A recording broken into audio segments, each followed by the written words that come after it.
Добрый день, сегодня у нас на ремонте Hyundai Elantra АКПП A6GF3. Автомобиль приехал к нам на эвакуаторе, так как не мог сам передвигаться.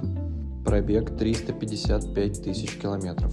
После вскрытия трансмиссии мы обнаружили 4 пакета изношенных фрикционных дисков.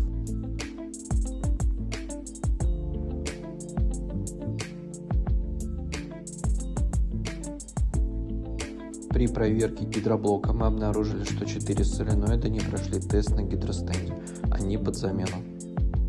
А после разреза гидротрансформатора мы обнаружили, что он был полностью разрушен и изношен. Цена ремонта вместе с новыми запчастями составила 245 тысяч рублей с годом гарантии без ограничений по пробегу, а с полным ремонтом на данную трансмиссию вы можете ознакомиться в нашем телеграм-канале.